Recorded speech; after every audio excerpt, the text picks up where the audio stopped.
بسم اللہ الرحمن الرحیم۔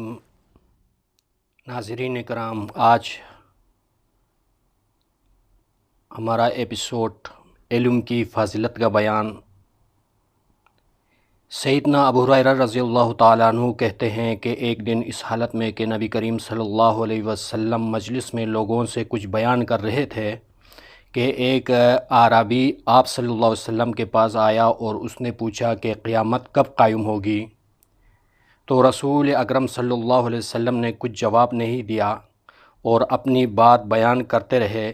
اس پر کچھ لوگوں نے کہا کہ نبی کریم صلی اللہ علیہ وسلم نے اس کا کہنا سن تو لیا، مگر چونکہ ان کی بات آپ کو بری محسوس ہوئی اس لیے آپ نے جواب نہیں دیا۔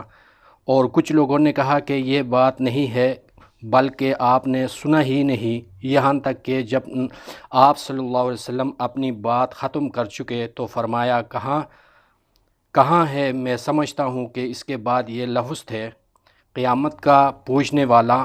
تو سائل نے کہا یا رسول اللہ میں یہاں ہوں۔ تو آپ صلی اللہ علیہ وسلم نے فرمایا کہ جس وقت امانت ضائع کر دی جائے تو قیامت کا انتظار کرنا، سمجھو قیامت آیا ہی چاہتی ہے۔ اس نے پوچھا کہ امانت کا ضائع کرنا کس طرح ہوگا؟ فرمایا جب کام معاملہ ناقابل نااہل کے سپرد کیا جائے تو قیامت کا انتظار کرنا۔ جو شخص علم کو بیان کرنے میں اپنی آواز بلند کرے، سیدنا عبداللہ بن عمر رضی اللہ تعالیٰ عنہما کہتے ہیں کہ ایک سفر میں جو ہم نے نبی کریم صلی اللہ علیہ وسلم کی رفاقت میں کیا تھا، نبی کریم صلی اللہ علیہ وسلم ہم سے پیچھے رہ گئے۔ پھر آپ صلی اللہ علیہ وسلم ہم سے اس حالت میں ملے کہ نماز میں ہم نے دیر کر دی تھی اور ہم وضو کر رہے تھے، تو جلدی کی وجہ سے ہم اپنے پیروں پر پانی لگانے لگے کیونکہ دھونے میں دیر ہوئی۔ پس آپ صلی اللہ علیہ وسلم نے اپنی بلند آواز سے وہ مرتبہ یا 3 مرتبہ فرمایا ایڑیوں کو آگ کے عذاب سے خرابی ہونے والی ہے، یعنی خشک رہنے کی صورت میں۔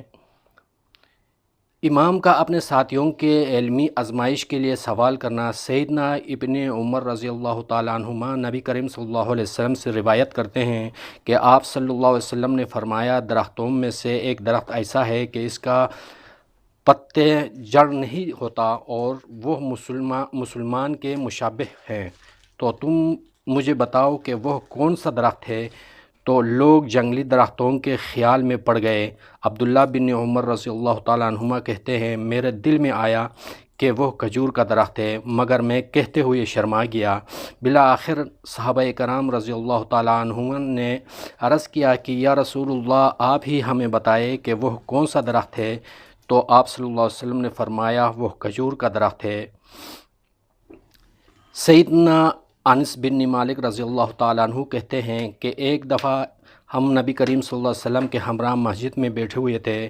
ایک شخص اونٹ پر سوار آیا اور اس نے اپنے اونٹ کو مسجد میں لا کر بٹھا کر اس کے پاؤں باندھ دیے۔ پھر اس نے صحابہ رضی اللہ عنہما سے دریافت کیا تم میں سے محمد صلی اللہ علیہ وسلم کون ہے؟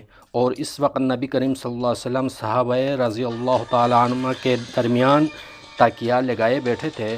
تو ہم لوگوں نے کہا کہ مرد صاف رنگ تکیہ لگائے ہوئے جو بیٹھے ہیں انہی کا نام نبی محمد صلی اللہ علیہ وسلم ہے۔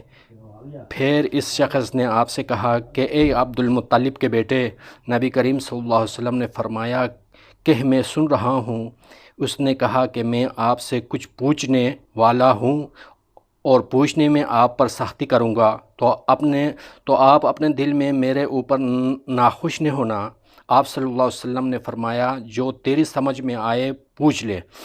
وہ بولا میں آپ کو آپ کے پروردگار اور آپ سے پہلے لوگوں کے پروردگار کی قسم دے کر پوچھتا ہوں، سچ بتائے کہ کیا اللہ نے آپ کو تمام آدمیوں کی طرف پیغمبر بنا کر بھیجا ہے؟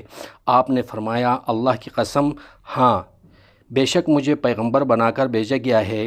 پھر اس نے کہا کہ میں آپ کو اللہ کی قسم دیتا ہوں، سچ بتائے کیا دن رات میں 5 نمازوں کے پڑھنے کا اللہ نے آپ کو حکم دیا ہے؟ آپ صلی اللہ علیہ وسلم نے فرمایا اللہ کی قسم ہاں۔ پھر اس نے کہا کہ میں آپ کو اللہ کی قسم دیتا ہوں، سچ بتائے کیا اس مہینے یعنی رمضان کے روزے رکھنے کا اللہ نے آپ کو حکم دیا ہے؟